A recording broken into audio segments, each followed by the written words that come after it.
think that Danielle is also on. Danielle on the other side of the ocean. Baruch Hashem. Hi. Welcome to my desk in White Plains, New York. How are you? Baruch Hashem, good. How are you? Good. Great. I love it that we actually have, right now we have a small crowd, but the small crowd is from all over the world. Like Danielle, you're sitting in White Plains. Shira is in Jersey. Hi, I don't know where you are right now. Yael is in Mexico. I'm in the Catskills. Beautiful. And I don't know, everybody can tell us where they're sitting right now because I feel like it's mamash all around the world. I'm in the Goldstein at the moment. And Tsippy? I'm in Efrat and Gush Etzion. That's great. I love it. I'm so happy that people really are connecting into the conversation from so many different places. It's amazing. And Ariel is from South Africa. So this is really an international crowd. Thank you, Ariel. It's, Lynn, I don't remember where are you in Chicago now? I think that's right. So, so the conversation is really broad, which is exactly what we wanted to be. I'm going to wait 2 more minutes before I introduce, but I'm happy that this conversation is going to be able to be a broad spectrum conversation and bringing different things and different people into the conversation.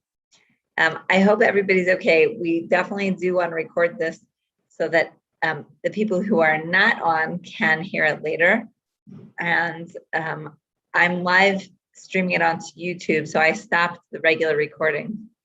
I feel like I don't need to have triple protection of like, recording and recording and recording. So we're just going to go with a live stream. And that should be good enough. But okay, we're going to wait another 30 seconds. And then we're going to go ahead and get started. And really, the Attendant Center is so excited to be hosting and for everybody to be joining the conversation. So thank you.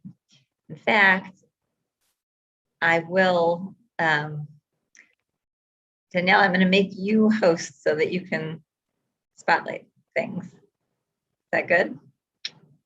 Perfect. All right, we're going to assume that there really were like 50 or 60 people who had signed on earlier and other people who reached out to me and said, should I sign up? I want to see the recording. I won't be able to get on.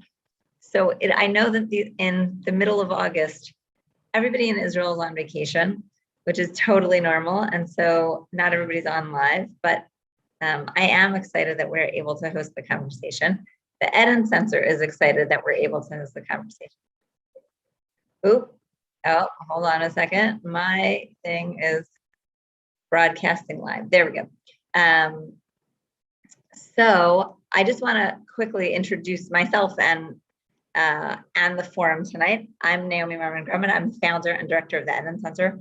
I really am thrilled that you're joining us tonight for this extremely important conversation about body image and its relation to mikvah, and in general, how body image affects us. Just so that everybody knows who's listening in, the Attendant Center was founded to strengthen the Jewish home and Jewish women by empowering women in issues related to our physical, emotional, and spiritual health and intimacy. And we use the mikvah as a vehicle to attain these goals and to give voice to the needs of Jewish women throughout the life cycle, because we realize that mikvah really does touch on so many issues, whether it's how we feel about our body, about fertility, about intimacy, about couplehood, and even how we as women relate to different ritual aspects of our life and halakha. The Attendant Center runs community programs like tonight's. We create resources and we provide professional training around mikvah and well-being, from a whole range of different things, webinars on women's health issues, to a weekly Parsha podcast, to printed resources like breast cancer self-awareness posters for the mikvah, or we recently launched Birkat Emunah, which is a resource to support women and couples going through infertility and loss. We launched that in England, and we are hoping to have sponsors and partners to create a printing for America. So if anybody's interested in joining us on that, please let us know. The Attendant Center does a unique kind of Mikveh attendant training course, which emphasizes sensitivity and recognizing different issues that might come up in a woman's life cycle. And we have Kala and Chatan teacher trainings, which we invite anybody to take part in over Zoom. And that's really just the tip of the iceberg of what we do to empower women in their Jewish identity and strengthen Jewish couples. We invite you to our website to explore more deeply what we do and to reach out if you have any ideas of things that you think will enable Mikvah or Taharat HaMishpacha to be the source of strength for Jewish women and families. This program, in fact, came from the initiative of a community member. So I invite your partnership in creating new programs, and you can write to me, Naomi at theattendantcenter.com or programs at theattendantcenter.com, so we can make these kind of initiatives come to life. And as always, I want to remind you that the Attendant Center's work is only made possible through the generosity of our donors. And I invite you to become a partner by supporting us financially, and particularly by taking membership at www.theattendantcenter.com/donate. And with all of that introduction, the deep and inherent connection between Mikveh and body image really feels to me like something that is evidence to any of us who work in the field. And in general, the fact that issues of body image affect us as women, and today are really having a very profound effect on how people think about themselves and their interaction with the world, seems, I think, very obvious for anybody who's really been exploring and working in these in this field. And that is part of why we felt it was important to bring this, to bring different perspectives and a range of voices to the conversation about body image, and particularly its interaction with Mikvah.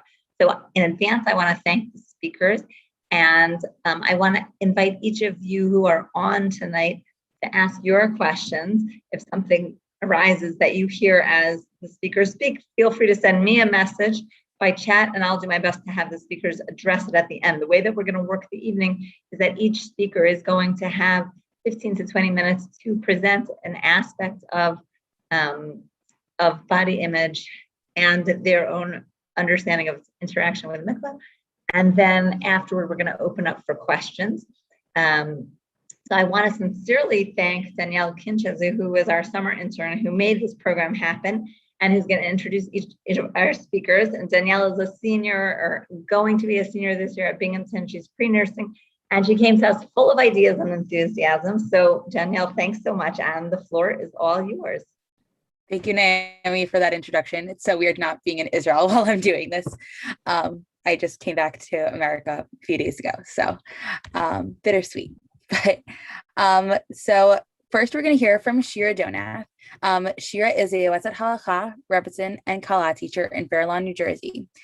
She is a doctoral candidate in psychology at Rutgers University's Graduate School for Applied and Professional Psychology, and a certified school psychologist. So thank you so much for being with us, Shira. Thank you. Thank you, everyone, for coming and for inviting me to speak. Thank you, Naomi and the Attendant Center. I'm really grateful for this opportunity, and I really appreciate being able to serve on this panel together with the other panelists. This is such an important topic, and I see it come up all the time. So I really appreciate that we're doing this.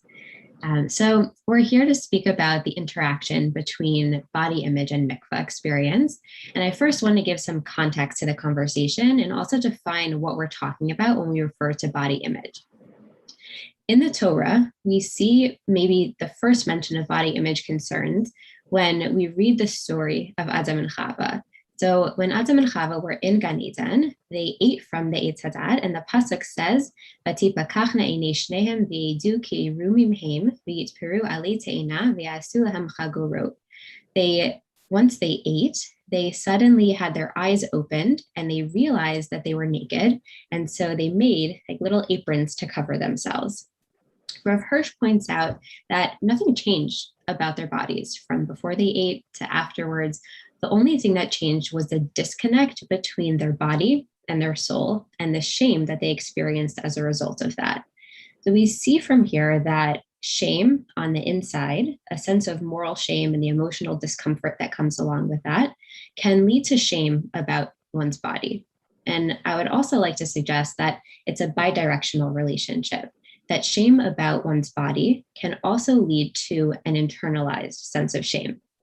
It's a bidirectional relationship. And I'll return to that concept and the idea of what was going on in Gan Eden at the end of the conversation.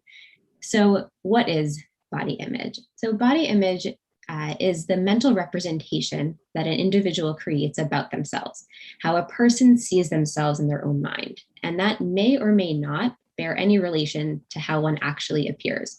So this mental representation includes both what you think of your body and what you think others think of your body. If you take a look at the research on body image, there are different dimensions of body image that are mentioned. So I'll just bring 3 here that I think are like the most important aspects. So one is evaluation, another is investment, and the third is affect. So this refers to evaluating the satisfaction or the dissatisfaction with one's appearance, the importance that one places on physical appearance, and the effort that one's willing to go to in order to reach a desired physical appearance. And also it refers to the emotional experiences that result from body-related evaluations. So body image is influenced by family, by parental attitudes when growing up, other early experiences, internal factors like emotions or moods, and also by images and media that one's exposed to, as well as other factors.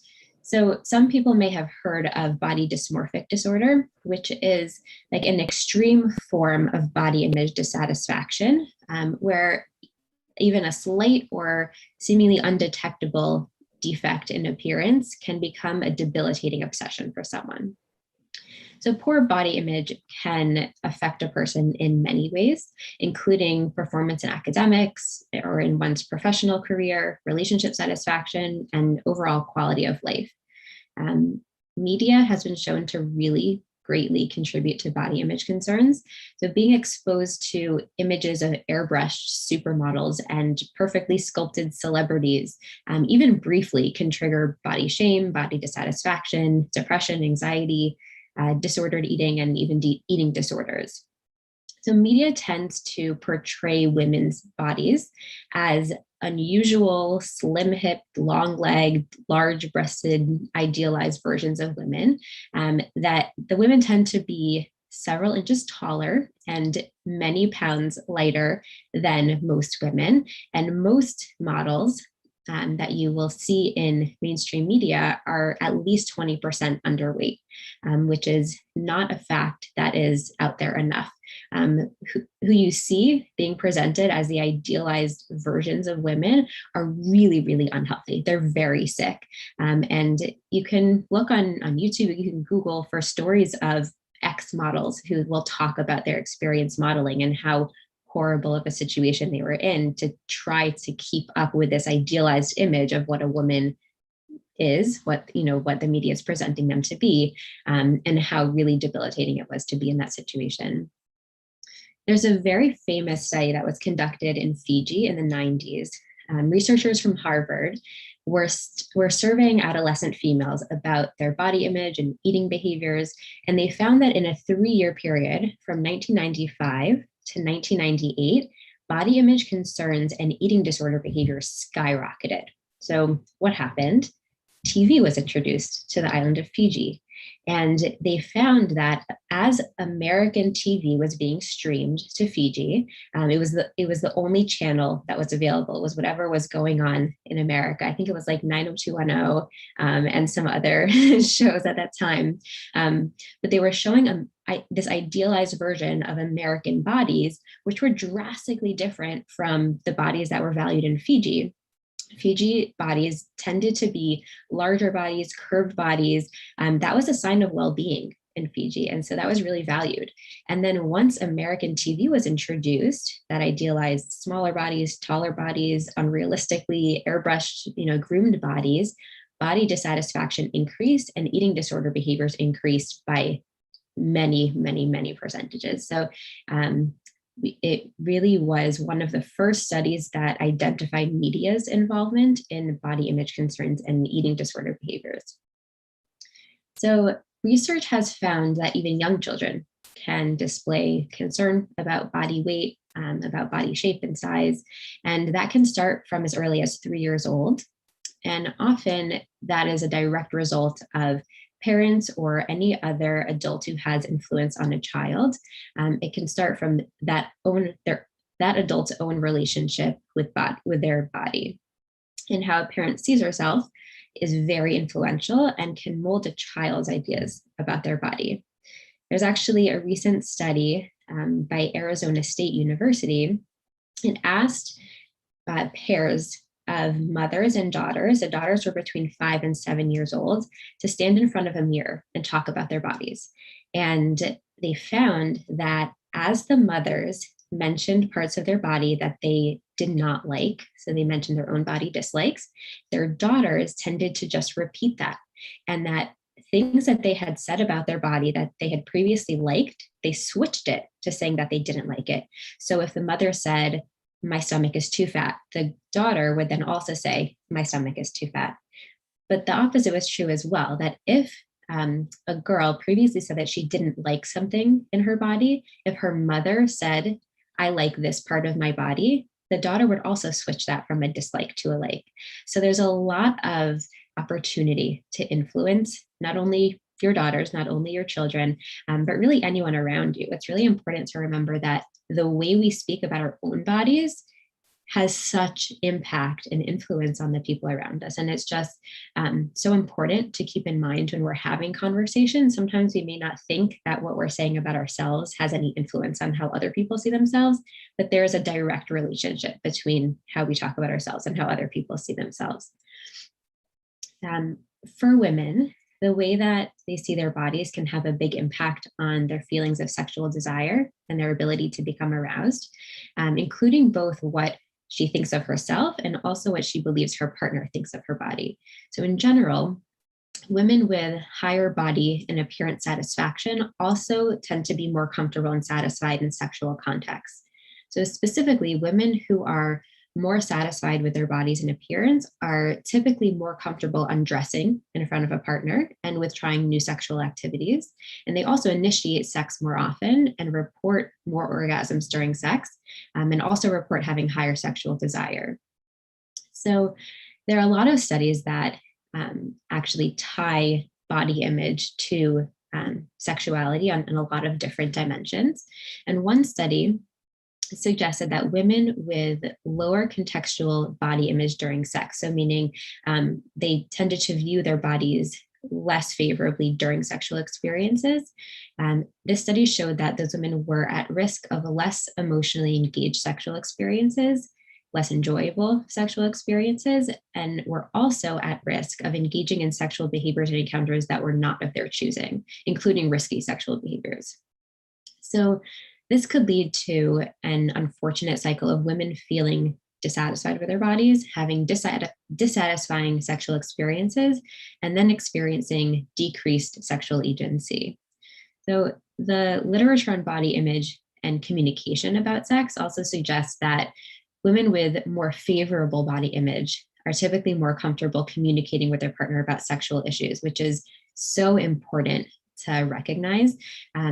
So if someone is not comfortable with their body and they're experiencing some sort of sexual issue with their partner, they may not talk about it just because anything that relates to their body is an uncomfortable conversation for them.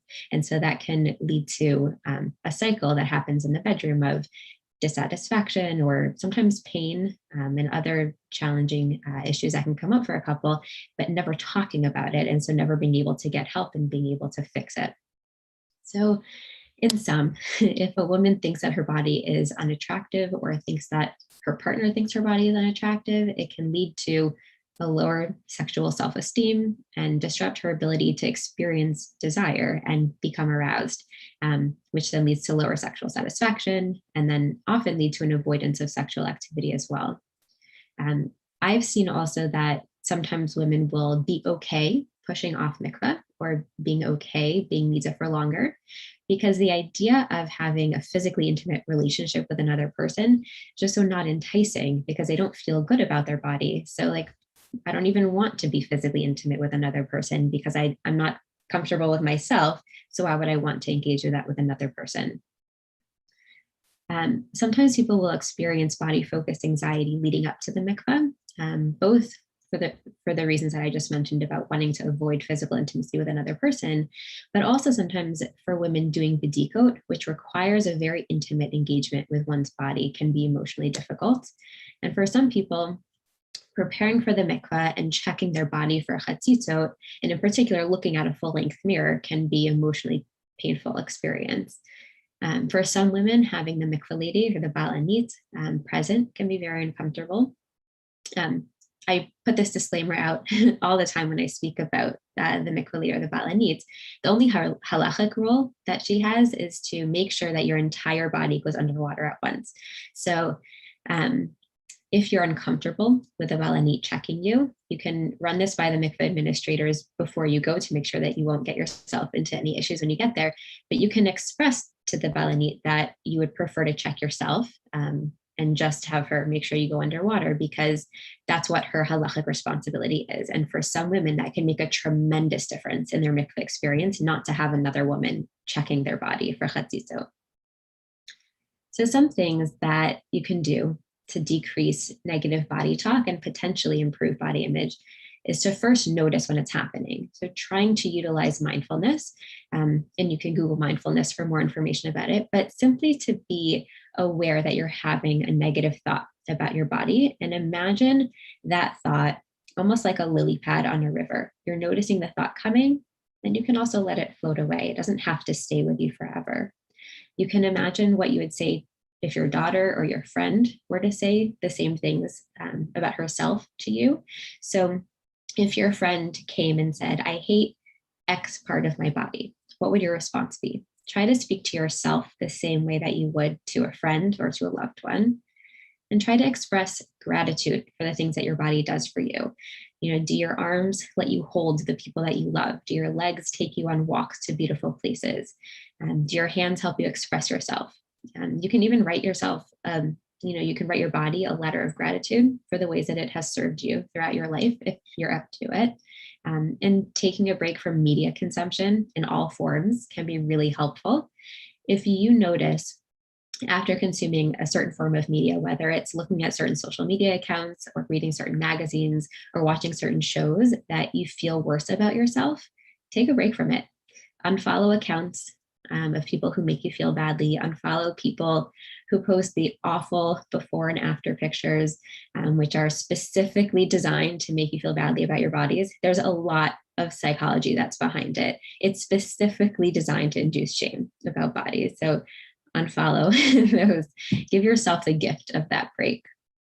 Sometimes people will be in a relationship in which including their partner in their body image challenges can be really helpful. For some people, they will have a supportive partner. So this won't necessarily help in every situation, but sometimes women can feel very alone in this experience, and sometimes including a partner in this experience and expressing that you need support in thinking that you're beautiful or in recognizing the parts of your body that are beautiful. Sometimes that can be really supportive. So I want to circle back to the story of Adam and Chava in Gan Eden. The Torah tells us that Hashem planted a garden in Gan Eden, and he created a river inside that garden. And that river flowed out from there and split into 4 different rivers. We don't really hear about those rivers afterwards. So what's their significance? The Gemara tells us that all the water in the world ultimately has its roots in the river that emerged from Eden. So in a sense, this river is the spiritual source of all water in the world.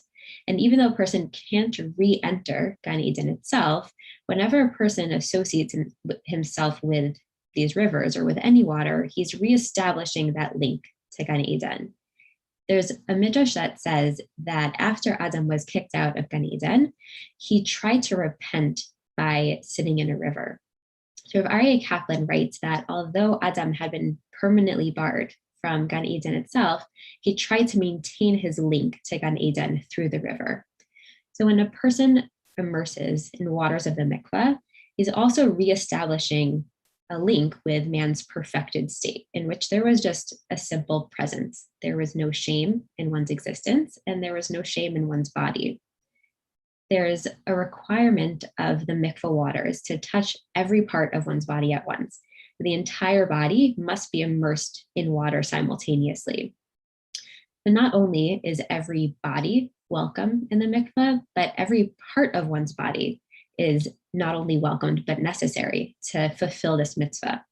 So when someone immerses in the mikveh waters, there's a spiritual transformation from tuma to tahara. And hopefully, perhaps it can be viewed as a tool for an emotional transformation as well, a reminder that our bodies are beautiful however they look, and that we can appreciate them as they are.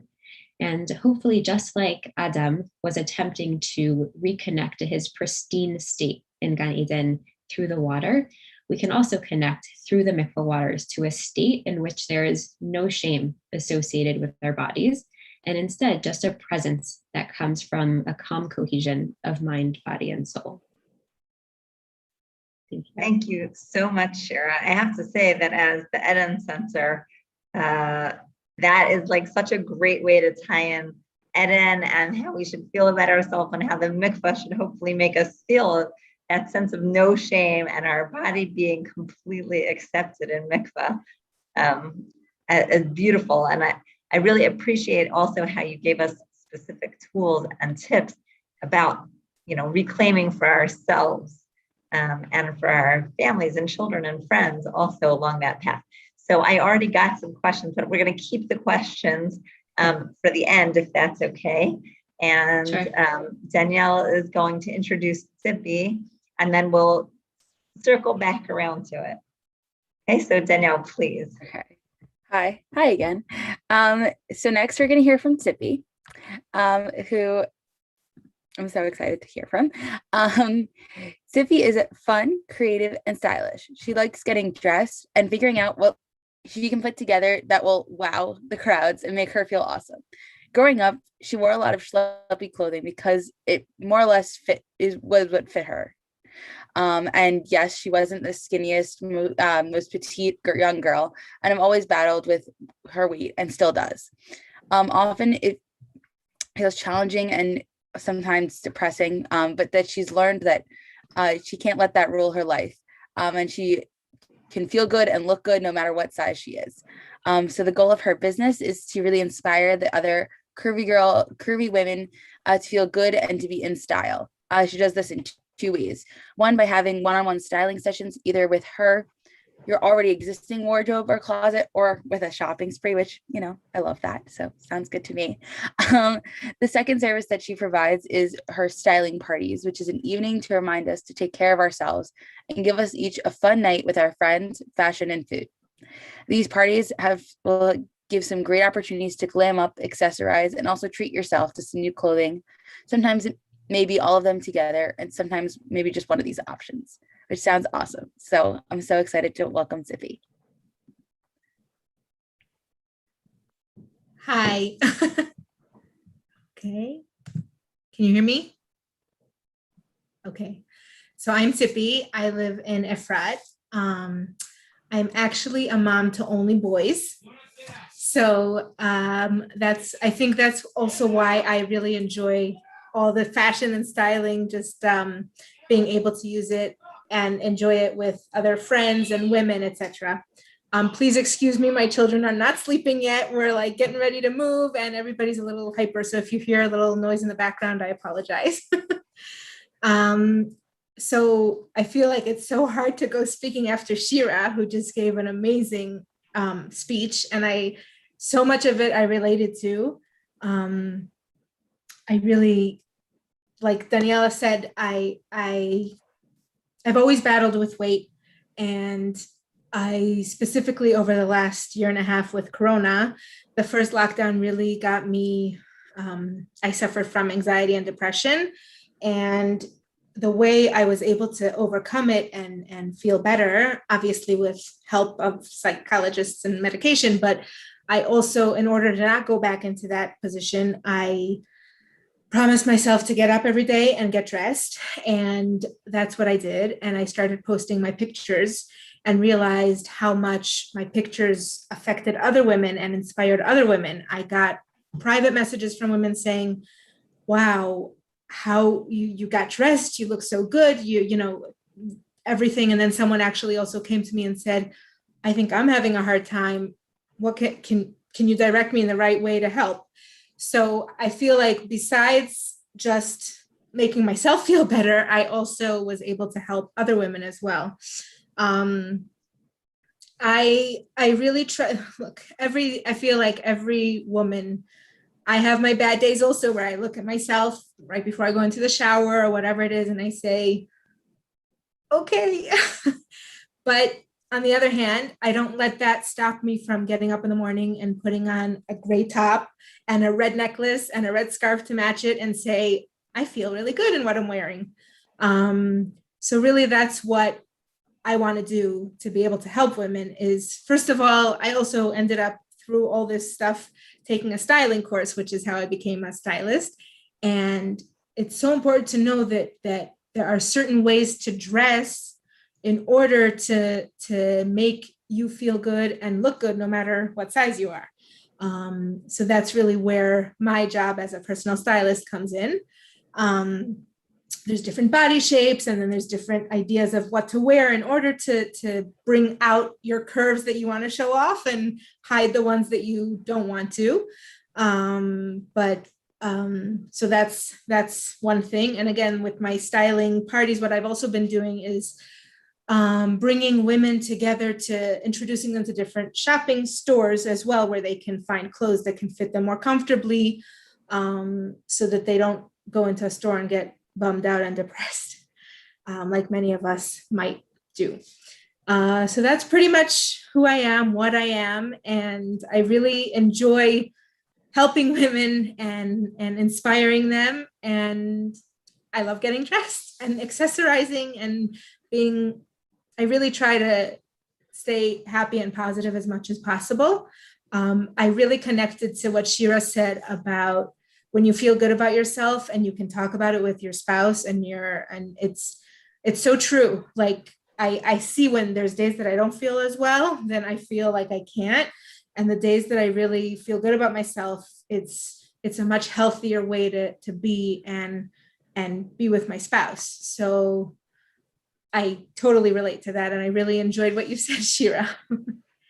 That's it pretty much. That's who I am. That's what I have to bring and share, and feel free to ask anything a little later. I wanted to ask you if you can relate also to the idea of mikvah in terms of, the need to undress, because you work very much in the styling and putting on clothes and feeling good in clothes. And mikvah is very much a space where we remove those clothes. So sort of how does that, affect, and how can we feel good from your experience when we go to the mikvah, when we undress, when we take off? So the truth is that there are days, I'll be completely honest, that I have a rough time with it also. I don't always enjoy looking at myself in the mirror at the mikvah, but I know that this is who I am, and I'm okay with who I am. Like, really, it's not about what I look like. It's more about being healthy for me, and being able to see myself in a mirror, whether or not with clothes or without clothes, is being able to be healthy and see who I am. But it's hard. It's very hard. And I really, I don't know. I have mixed feelings with that topic. So can you share some of those mixed feelings? I feel like that is very helpful to everybody in the conversation. Yeah, no, like it just goes back to like what I said. There are days that I look at the mirror and I kind of feel down and depressed. I'm not sure yet 100% how to feel okay with my body myself when I'm not dressed. So I'm happy to hear advice from anybody else here too. Definitely. I like you said, Nomi, I'm do much better with putting clothes on and getting dressed that way. So I don't know, it's rough. I'd have to think about a little bit more about how it is that I don't know. I just, because I maybe it also has to do with your relationship with your spouse. If one has something to do with the other, so then you look forward to it more. But I'm being honest, I have a rough time sometimes looking at the mirror when I'm not dressed.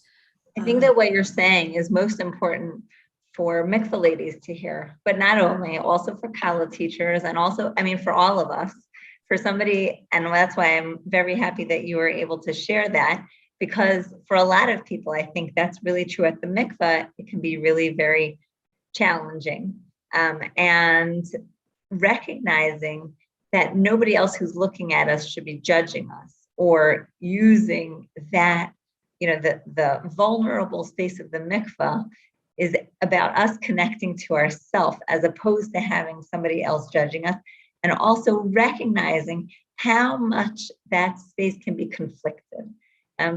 Hearing you say that is such an important thing, because it really can be such a tension. You can put yourself together and be the most put together with your clothes on, but the minute you take those clothes off, that is when your most vulnerable comes out.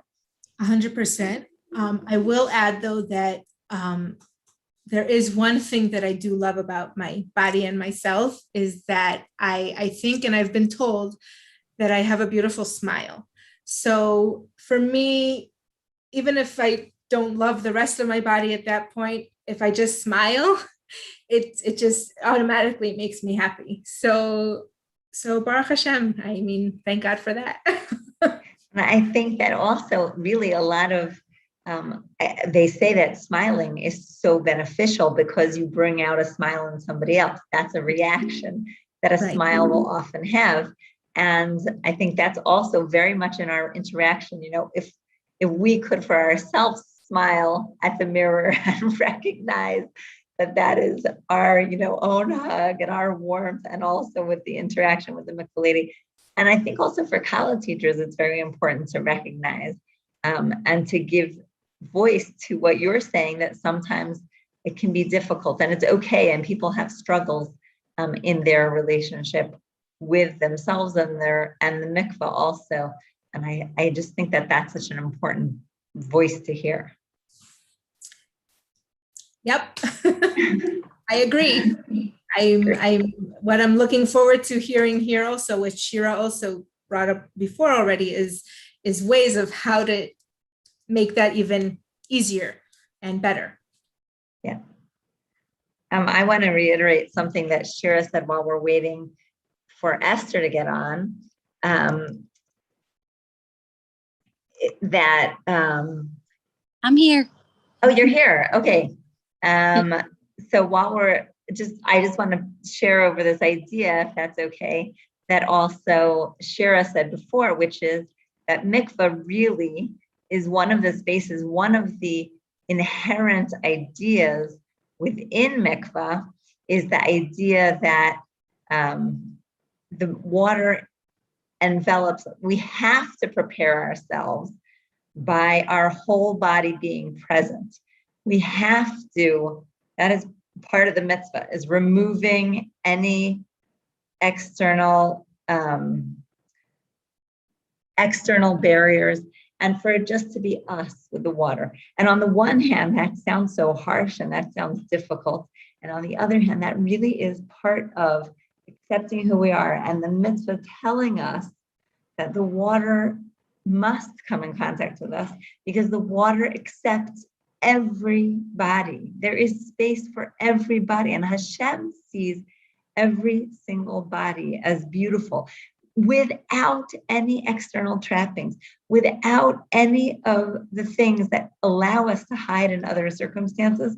In the mikveh, it's us, but that's not meant to be a critique. That's not meant to be a place to put ourselves down. That's meant to be, no, this is how you are, and this is how HaKadosh Baruch Hu loves you, and this is how the mikveh accepts us as well. And I think I really relate to that. It's so hard in some senses to come to feel good about that. But as Shira said before, this is one of those spaces that hopefully we get that message and we're able to connect to that. So I'm going to invite Esther. But Danielle, can you introduce Esther, who's here? Yeah, absolutely. Okay. Hi, everyone. So Esther Tao Slessenger is the leading English-speaking personal trainer in Israel. Throughout her 9 years in the field, she has had the privilege of helping several thousand women reach their health goals. She started her business by giving small kickboxing classes in her apartment and eventually transitioned to a personal trainer around 5 to 11 personal training sessions every single day, 6 days a week. Wow. About a year ago, she moved her business online, creating a worldwide, majorly successful fitness subscription program called the Lifestyle Program. The Lifestyle subscription is a highly popular elite online workout program designed to help you become the healthiest version of yourself. The program also includes detailed high-end meal plan and the meal plan guide, which consists of daily food intake schedules, as well as 40 healthy and delicious recipes.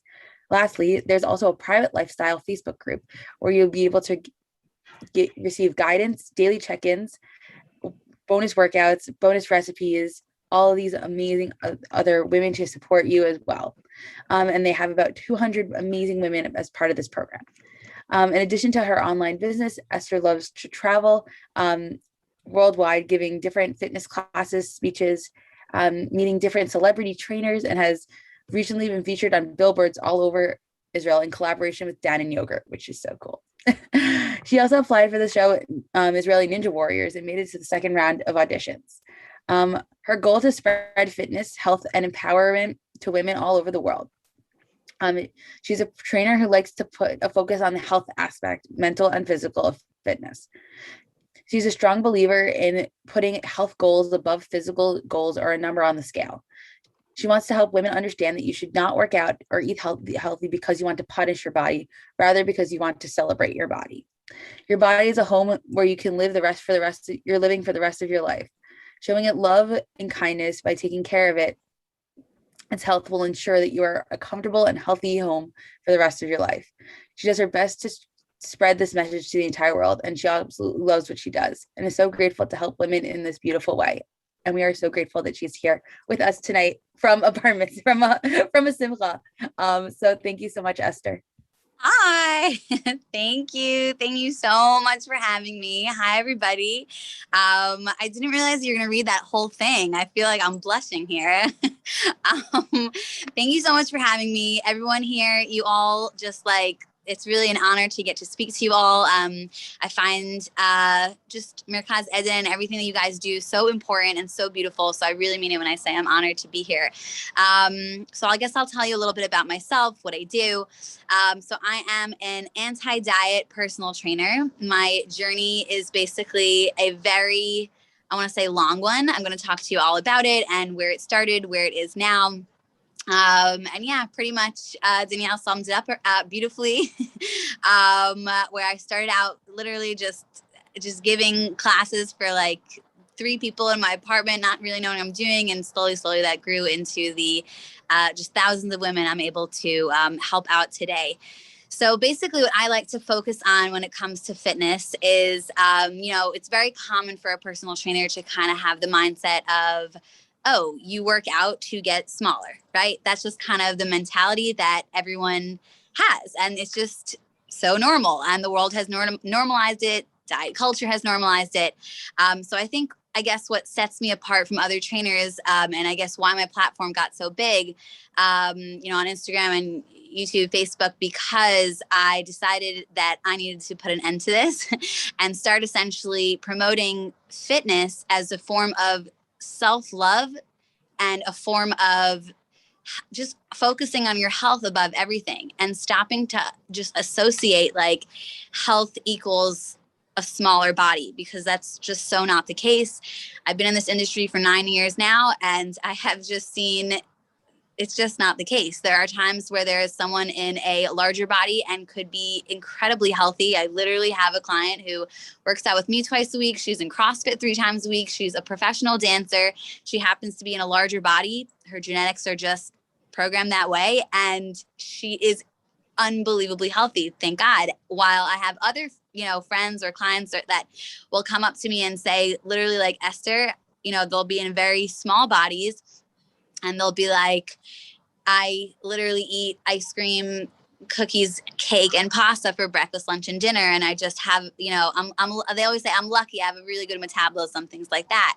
And, it's just, I kind of was just fed up with, again, nothing against anyone, and everyone's bodies are beautiful. But the idea is I kind of was just fed up with the world assuming and judging and just making complete assumptions of people's health levels according to their looks, because it's just not true.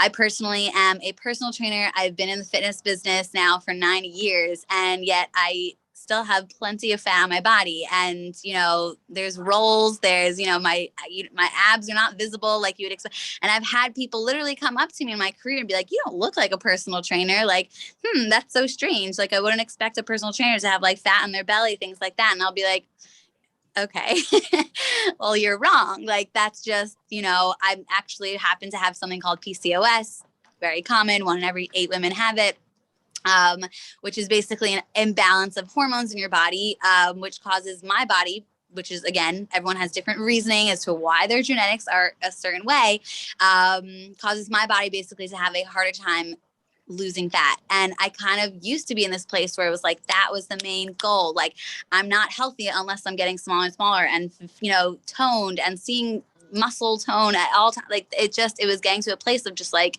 wait, what's my real priority here? So that's something that I really, really, really like to portray to all my lifestyle clients, and all my followers. So I guess I'll explain a little bit how I got to this place and how I made that transition, because that's just a common question that I get, which is basically like, how did you make that transformation? And Tsippy, you spoke so beautifully. You guys both spoke so beautifully. And I'm definitely would like to touch onto the topic of, what you were talking about, where you were like, how do I feel at peace with what my body looks like without clothes on? And anyways, we have so much to talk about today, so I'm very excited. So I guess the first thing that I'll cover is basically how I made this transition for myself of just physically understanding like how much of a priority my health is than how I look, and understanding that my body is my home, okay? And the way that I'm going to go through life is literally in this home. Like, I want to take care of this home. So basically what happened was, when I got pregnant with my son 2.5 years ago now, I still kind of had this mindset of, you work out, you get smaller, that means you're healthier, etc. And I kind of got, and same thing with eating healthy, things like that. When I got pregnant, I remember having the mindset of kind of like, okay, I have to understand that people can sometimes assume that when you're pregnant or whatever, like, you're just going to get bigger. So it's like, well, this is my time to eat like the least healthy possible. And, again, cookies, cake, and pasta for breakfast, lunch, dinner. Again, there's nothing wrong with these foods, but like, when that's your whole diet, like, that's going to have a toll on your health essentially, right? So, and I remember thinking to myself, like, whoa, I have a responsibility right now. There is a fetus that I'm responsible for, and I'm going to make sure that I eat healthy and I work out. And obviously, permitting, my first trimester did not work out at all. It was very nauseating, etc. But my point is, I'm going to do it for the health of this fetus. And, literally my looks are going to have nothing to do with it. I'm going to just keep getting bigger. That's just, as these 9 months progress, that's the norm. But I'm still going to make that a priority. So, and it kind of was interesting to me, that transition. I was like, wait a second, why would I have this mindset about this fetus that I'm responsible for? And like, how dare I not have this mindset about myself, about my body, about the literal like home that I live in? Like, how dare I not have that mindset? And that's kind of how it really started, and how I just completely came to a place of, I nourish my body and I work out and I include those things in my life because I love my body, not because I hate it, not because I need it to get smaller. I'm doing it because I care about my health. So, I also, I'm a trainer that has put a real big focus on mental health in addition to physical health. I think we completely forget that. My main thing is let's focus on health, but like we forget that mental health is a huge, huge factor. Like it's not just nutrition and fitness and then you're healthy. It's your mental health is a major factor there. So I kind of became this person who understood that and saw this throughout the years where people would struggle with like, okay, I'm doing everything right, but I'm still not happy. It's like, maybe you're not doing everything right because you're not doing what makes you happy. So we have to remember there's like a big difference between, like we're not robots. We're not just all programmed the same way. We have to understand we're all different. We are all beautiful in our own way. And it's just not fair of us to assume that we have to work out and eat the same way as someone else or look the same way as someone else. And, just going back to kind of, Tsippy, what you were talking about of just like sometimes when I have clients who come up to me and they'll say, when they're first joining lifestyle program, and I'll talk about their reason, about their why they're joining. And they'll basically say, oh, cause I want to get skinnier. And I'll say, okay, but why? And they'll say, oh, because I want to, look better. Okay, but why? Oh, well, I think that means I'll look better. And I'll just keep asking, but why, until they get to this place of like, wait, what is the real reason that I want to be doing this for myself? So that's kind of sometimes an exercise that helps people get to this place. Like, why do we have ingrained in us that being in a smaller body equals more beautiful? And it's not fair. It's not fair to assume that and to, I guess, punish ourselves because of it. Don't even get me started with the people I've worked with who, take fitness too far because of that. They over-exercise or they undereat because they're just convinced smaller is better. And it's just not the case. So, when you're working, like a huge emphasis I like to give to anyone who is trying to incorporate health into their life is to understand, like, stop focusing on the exterior, stop focusing on what I'm supposed to look like, what society has decided what is beautiful. Focus on how you feel. Focus on if the food you're eating is making you feel good, on if the amount of movement you're getting in your life is making you feel good. Like if you're working out even 3 times a week, you're doing a program or you're going to a gym or a class that you actually hate and you suffer and you're literally like feeling anxious to think about that's not good. Again, we need to focus on the mental health aspect as well. So the idea is basically, I know this is cliche because this is the name of my program, but it's basically building yourself a healthy lifestyle to stop having that mindset of like fitness and health need to take over my life. Instead, kind of looking at it in a way of let me figure out ways to incorporate it into my already life and in ways that I love. So with that, basically, I also talk about like, okay, what are ways to basically focus on loving myself that don't have to do it, because we're, pretty deep in diet culture. Diet culture has full on convinced us we need to be smaller. That's it. That's just what's pretty. And that's what we have to be. So how do I love myself when I look in the mirror and I am not happy with my body? Right. And I'm like, right. So first, I guess I would say 2 things. One, I would first focus on, instead of assuming that you have a good body, right, because of the way it looks, remember you have a good body because it is good. Okay. Your body does so much for you on a daily basis. I'm not talking about, it birthed this child or it, carries these groceries in, or I'm talking about it literally breathes for you. It literally walks you, from your bed in the morning to the bathroom, lets you go to the bathroom, lets you like the smallest things. Okay. And then let's take it one step further. Your body has the capability of having a personality, of having talents, of having dreams, of having accomplishments. There's just so much to your body that is just, it's like, I say this all the time, your appearance is literally the least interesting thing about you, if you really think about it. So that could be a cool exercise to do next time you're looking in the mirror. Maybe instead of focusing on just the way you look, just be like, okay, what does this body do for me? I'm going to name 3 things. It doesn't have to be extravagant, crazy thing. It could literally be simple things that you're really grateful to your body for, or it could be massive things. Like, I did this in my career because of my body. I did this, for my family because of my body. I did whatever it is. Like, think of the things that your body does for you, and that can give you a feeling of a whole new level of appreciation for it.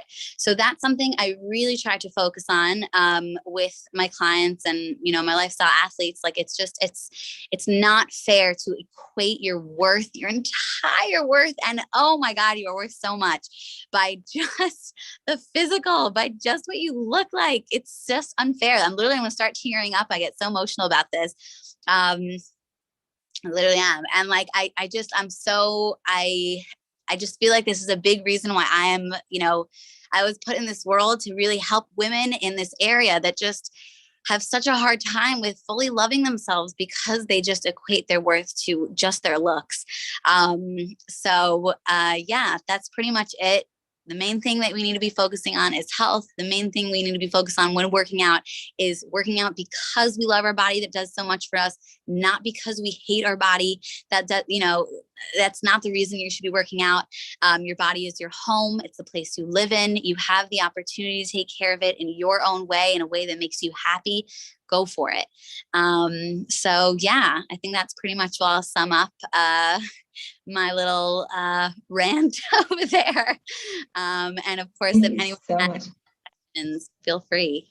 Esther, that was great. And I actually felt like that was a great conversation with what Tsippy brought up before in terms of, practical things that we can really do, everybody can do.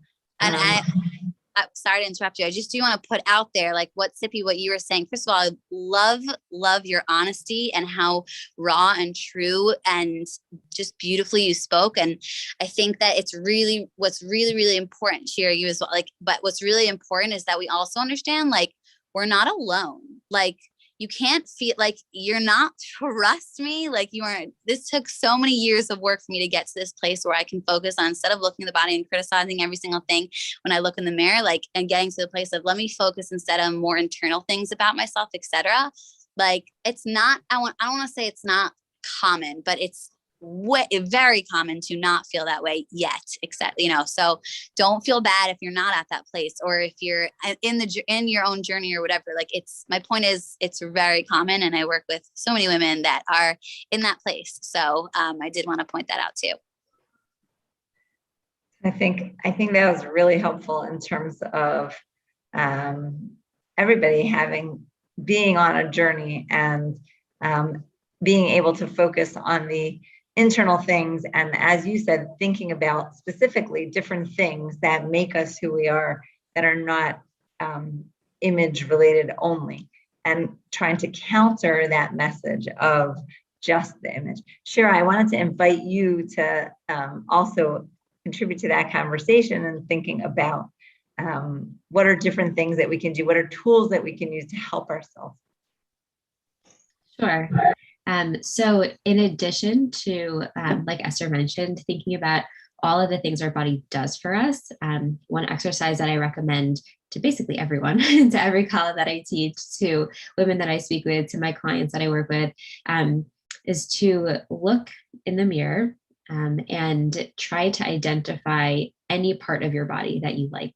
And sometimes that can be hard, but trying to find, try it once a week, twice a week, every day, whatever you're able to do, to identify a part of your body, whether it's your eyes or your eyelashes or your mouth, your smile, whatever it is, something about your body that you can appreciate and see the beauty in. Because once we start to open our eyes to the beauty in our bodies in small ways, it becomes like a little doorway opening to be able to then see beauty in other parts of our body. That's one thing. Something else that I like, and I really appreciate the like analogy of your body being your home, Esther, like you mentioned. Another thing that I like to say also is think of your body like a child. Sometimes you can have a child who's really difficult and makes your life very hard, but you still will treat that child with unconditional love and respect and try to do everything you can to nurture the child and to have its best interest in mind. And sometimes we look at our body and get so frustrated with it, or we don't like it, and we may be inclined to go on extreme diets or exercise for punishment.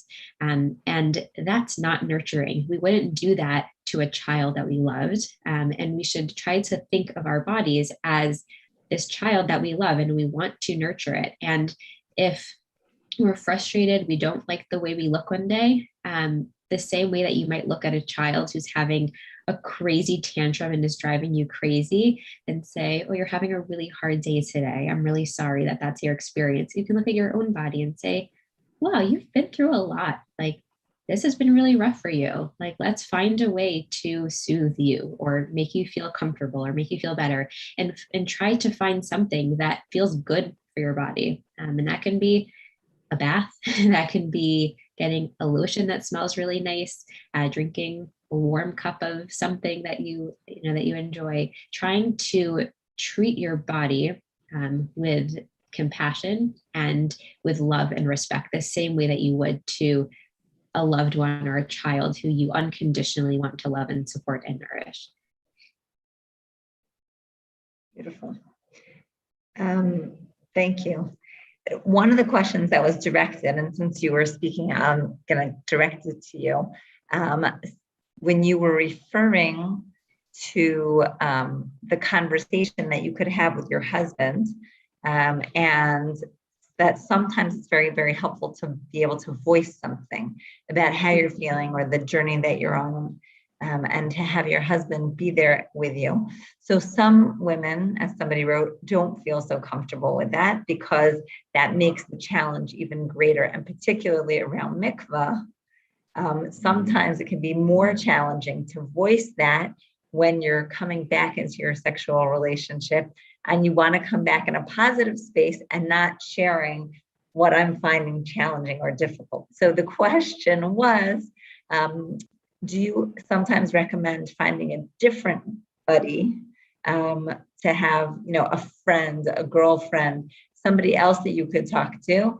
And then the question also was, and a child, but also can you relate separately to discussing these kind of issues with your child? Also on the heels of what you said before about how we affect what our children think so greatly. Mm-hmm.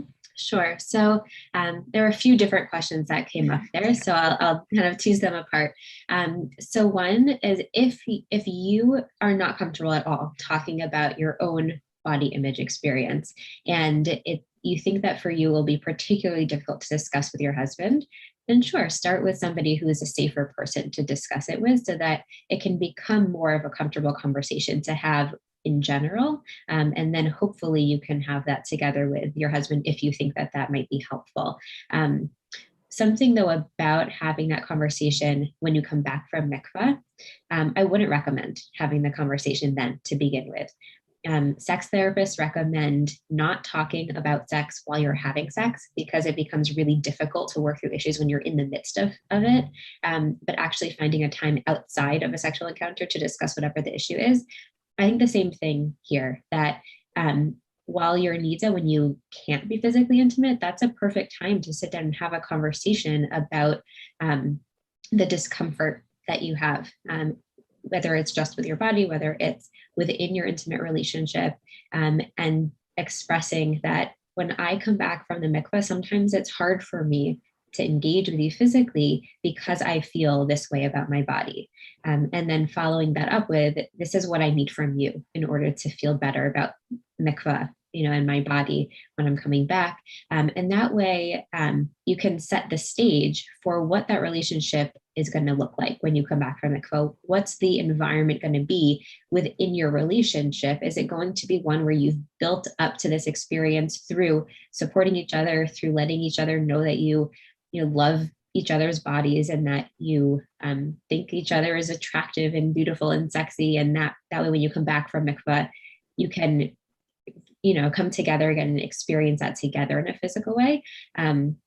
Or is it going to be something that you let just sit until you get to the mikvah and then talk about it when you get home? That can be a much more difficult experience to have.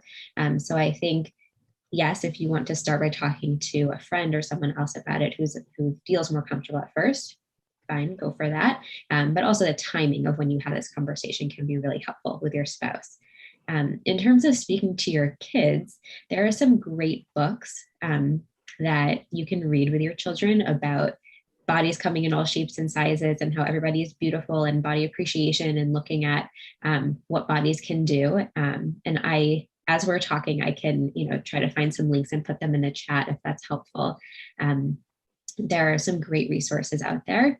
And while I'm talking about resources, there is a book called Health at Every Size, which goes through the research on people being healthy or being able to be healthy no matter what their size or shape is. And that it goes through the research and the science around it, how being smaller is not necessarily healthier. And often that's not the case. So I actually took a picture from Amazon. This is what the book looks like, Health at Every Size. I don't know if you can see it. But if you're looking for some more resources about the science behind everything Esther was sharing about, working out to get skinnier is not a good goal. It's because scientifically, medically, that's actually not helpful to people's bodies. So just another resource that I wanted to throw out there. That's great. So somebody sent in sort of a comment/question, how to sort of think about that sometimes when women ask for what they need, they actually have a hard time appreciating it when they get it. And that can be a real obstacle. If you say, this is what I need, and then your partner provides that, and then that's not actually what you want, or it doesn't feel right at the time. So how do you deal with that? Was it still directed towards me? I guess so, because it kind of continues what you were saying. Okay. Sometimes people will say that they need something from their spouse, and then when their spouse gives it to them, they may not be able to accept it.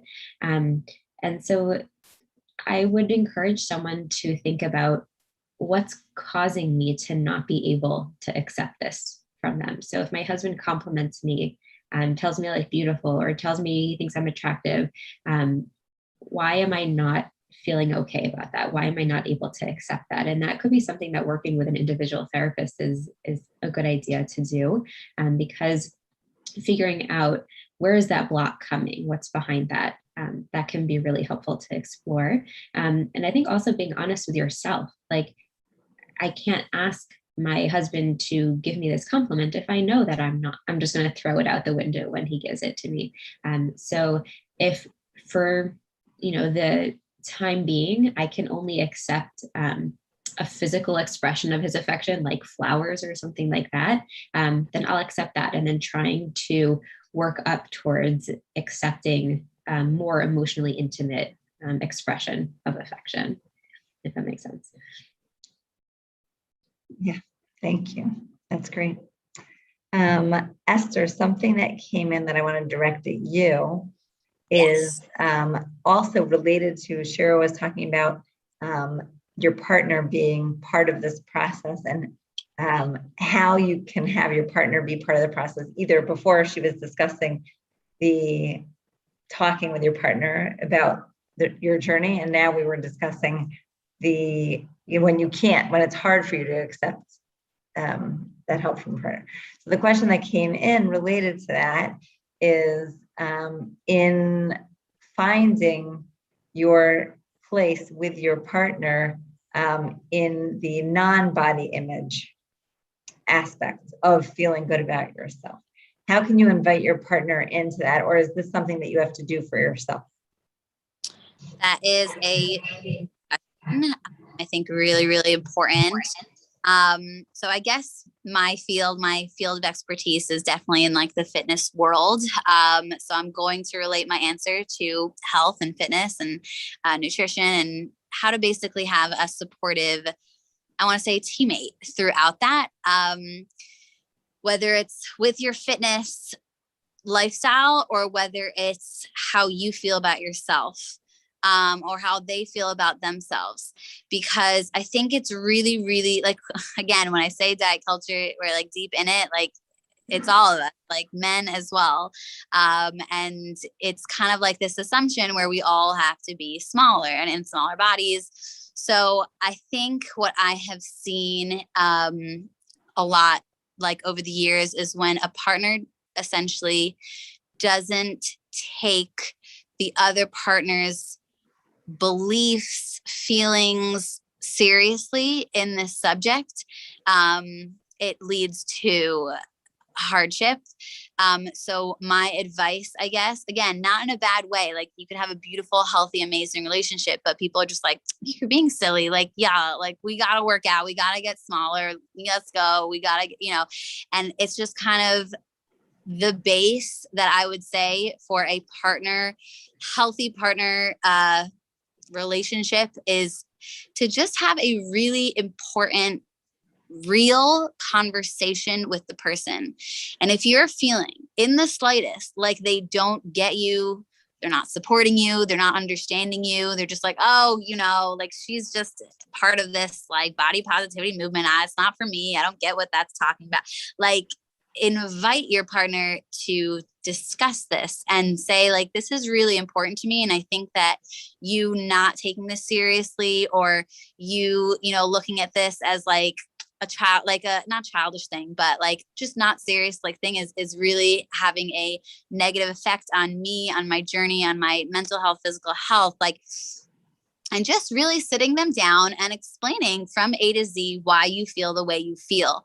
And I have found that people who have just sat their partners down and really in a serious, like, I need to talk to you and we really need to talk about this because this is really important to me. And most likely in a healthy relationship, they will listen and, you'll be able to have a conversation. But I think it starts from a place of like, you have to take yourself seriously first also in this area. So when I say seriously, I mean, when it comes to actually believing you should be loving yourself no matter what you look like, and not just like trying to put, like, actually believing it. Like, you're going to have a much harder time convincing someone else who you're asking to support you if you don't fully believe in it yourself. Like, it's a process, don't get me wrong. It's a journey, but it's definitely going to be hard to convince someone of something when you don't fully believe in it. So that's something I would start with. And just understanding like this is going to be a journey for them as well, to not just be mad at them if they don't get it right away. Like, as I said, we are deep, deep, deep in diet culture. We are so convinced that there's good foods, there's bad foods, there's a good body, there's a bad body look. Like, it's so, so ingrained in us. So just being very, very honest and patient with each other, I think is key to basically succeeding in this area. Great. I want to, because of the hour, I want to just invite you, if there's anything that anybody else has to say. Oh, I don't know why it's not holding this, especially in the Mikvah conversation about how we do this in relation to Mikvah and how we hold the complexity of this while Mikvah is part of our picture. Then I would love to have that. I really don't know why, but it's not letting me add all four of you, which is what I wanted to do now. Danielle, can you see if you can? I was also having trouble with it. Add spotlight. Here we go. Let's see if this will work. So if there's any sort of concluding thought, because of the hour, I'm very cognizant of the fact that I want to give everybody that space, but I would be happy for you all to add your last comments if possible. Do you have anything that you want to add? I know you ended up getting dropped in the conversation because you have bad internet right now. Is there anything that you wanted to add? I just wanted to say that I very much relate to what Esther just said. that you have to believe in yourself first and feel good about yourself, which for me is still, when I get up and get dressed and feel good in what I look, then it will be easier for me at some point to do the same when I'm not dressed. But I have to first get to that point when I'm dressed, even if I'm still bigger than I would like to be health-wise. I need to feel good about who I am dressed, and then I can get to that point of feeling good about who I am when I'm not dressed as well. Beautiful. Thank you. It's really beautiful. And for sure, it's a journey. Like if we were to just wake up one day and all of us be like, oh, like I love my body exactly the way it is. And there's no that's crazy. Like it's supposed to take years and years. And that's why like it's so normal to just be in that journey. So it's really beautiful. And I love the way you express that, Tsippy. Thank you. Great. Shira, can I invite you to give just a minute of concluding thought? Sure. I'm just also putting some children's books in the chat now. I was quickly compiling that list. And there are a lot of great other ones that you can find just by Googling or searching on Amazon, or, by looking at them. I would recommend screening them first. Sometimes they'll have a title that implies that it's a body positive, accepting type of book, but sometimes it may not be entirely embodying that message. So just maybe screen it first before you get it. I think that it's so important that we're having this conversation, that we are opening up the door to talk about something that's very difficult, and that's so personal for women. And I want everyone to feel comfortable to start thinking about what is your relationship with your body and how does that manifest itself in the different areas of your life, whether it's in interpersonal relationships or whether it's just intrapersonal relationships, how that impacts your experience at the mikveh or other realms of spirituality. I'm happy to answer questions. Naomi can give my contact information if anyone wants, but really reach out to people that you think can be supports to you. Find people that you think, whether it's a friend or a mentor or some other person that you think can be someone that you can start to explore this together with, and you can begin this journey of healing from negative messages about our bodies and how they look and how they're supposed to look, quote unquote, so that we can really just celebrate and appreciate who we are. And I don't think that the ultimate goal is to have this like very extreme love of our bodies. I think that's an unrealistic goal. For me, what I would hope for people to get to is just an acceptance and some sort of appreciation of our bodies being able to function and serve us. But I think that having a goal to like be in love with our bodies at all times is just an unrealistic expectation. But I do think that being able to come to a point of accepting our bodies and having some sort of neutral type of relationship with our bodies for the most part, obviously allowing for days that are, the ups and downs, is what is, I think, a more attainable and realistic goal. But I appreciate having this conversation today. I very much appreciate that. And I think part of our goal has also been to represent that, right? The goal of creating something that's positive and recognizing that many women struggle with it, at the same time as just giving name to that struggle that so many people have in so many different ways, trying to reframe it as not just about, do I look like this or like this? Can I match that unrealistic Barbie or, model kind of look, but feel good in who I am? And hopefully we can all come to a place where for ourselves and for our children and in our relationships, our relationship with our body will be something that we can pass on in good ways, that we'll all struggle with it, and that we all, that Hashem, through the mikveh, tells us that at some point we can come to some positive conclusion with and in that journey. So thank you all for joining us. Thank you for opening the conversation and giving voice to that conversation. And we look forward to having everybody is welcome to add their voices in by writing blogs, by being in touch. We will definitely be happy to send out. There were a few more questions, but for the sake of time, we won't ask them now, but maybe we'll invite you to write answers to them at a different time. And thank you. We invite everybody's comments to info@theattendantcenter.com, and have a great night. Thank you. Thank you. Thank you all so much. Thank you, Lila Tove. Bye.